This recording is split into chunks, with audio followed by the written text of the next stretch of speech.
Saint of the Day. November 8. Blessed John Duns Scotus.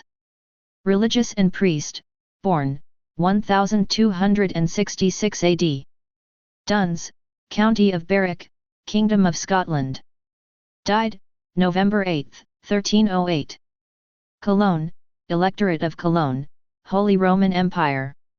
Venerated in, Catholic Church. Beatified, March 20, 1993 Pope John Paul II. Major Shrine, Franciscan Church, Cologne, Germany. Feast, November 8. Blessed John Duns Scotus, commonly called Duns Scotus, is generally considered to be one of the three most important philosopher-theologians of the High Middle Ages, together with Thomas Aquinas and William of Ockham.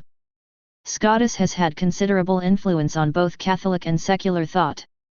The doctrines for which he is best known are the univocity of being, that existence is the most abstract concept we have, applicable to everything that exists, the formal distinction, a way of distinguishing between different aspects of the same thing, and the idea of hekiety, the property supposed to be in each individual thing that makes it an individual. Scotus also developed a complex argument for the existence of God and argued for the Immaculate Conception of Mary. Duns Scotus was given the scholastic accolade Doctor Subtilis, subtle doctor, for his penetrating and subtle manner of thought. He was beatified by Pope John Paul II in 1993. A humble man, John Duns Scotus has been one of the most influential Franciscans through the centuries.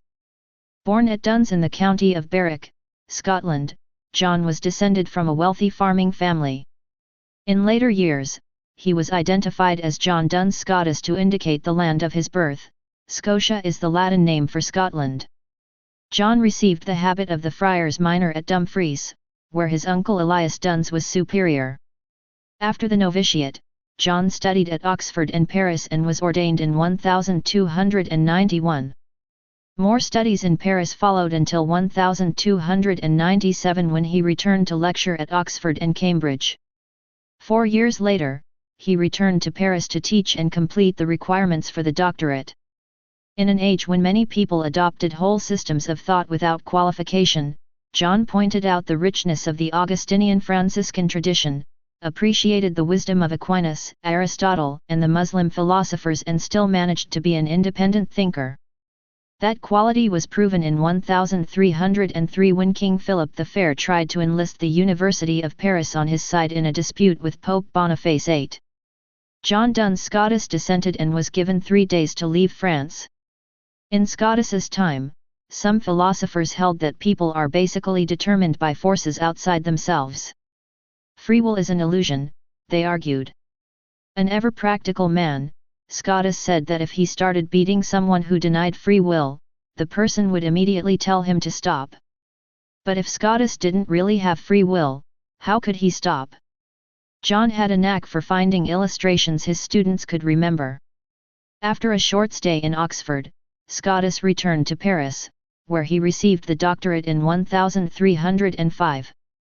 He continued teaching there and in 1307 so ably defended the Immaculate Conception of Mary that the university officially adopted his position. That same year the Minister General assigned him to the Franciscan school in Cologne, where John died in 1308. He is buried in the Franciscan church near the famous Cologne Cathedral. Drawing on the work of John Duns Scotus, Pope Pius IX solemnly defined the Immaculate Conception of Mary in 1854. John Duns Scotus, the subtle doctor, was beatified in 1993.